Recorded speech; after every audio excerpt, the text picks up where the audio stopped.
జమ్మూ కాశ్మీర్లో అమాయకులైనటువంటి భారతీయులని పొట్టన పెట్టుకున్న ఉగ్రవాదుల్ని ఉక్కు పాదంతో అణిచివేయాలి.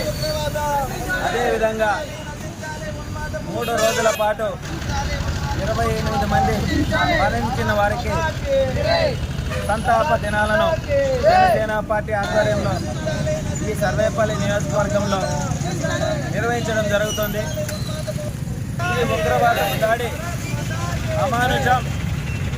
ఏదైతే భారతదేశం అన్ని మతాలను అన్ని కులాలను స్వేచ్ఛ స్వతంత్రంగా బతికే విధంగా పరిపాలన కొనసాగుతూ ఉంటే మత విద్వేషాలకు ప్రోత్సహించే విధంగా ఈ యొక్క ద్రోహులు అన్యాయంగా అమాయకులని పట్టలు పెట్టుకున్నటువంటి పరిస్థితి.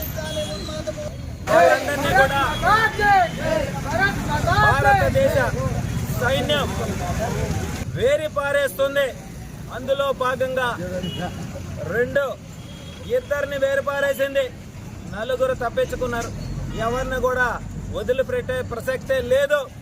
భారతదేశం అంటే ఈ ద్రోహుల్ని మట్టుబెట్టి మన సత్తా చాటుతుంది.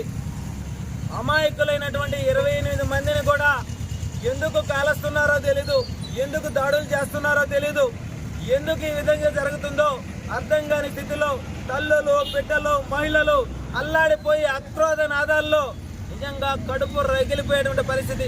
భారతదేశ చరిత్రలో ఇటువంటి ఘట్టము ఎన్నడూ చూడాల.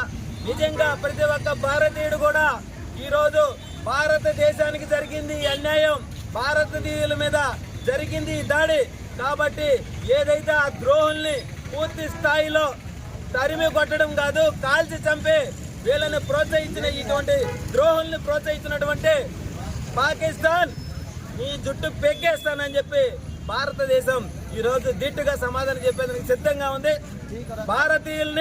భారతీయ సైన్యాన్ని ధైర్యంగా ఎదుర్కోలేక మత కళాలు పెట్టేదానికి ఇటువంటి విద్రోహ శక్తులను ప్రోత్సహించి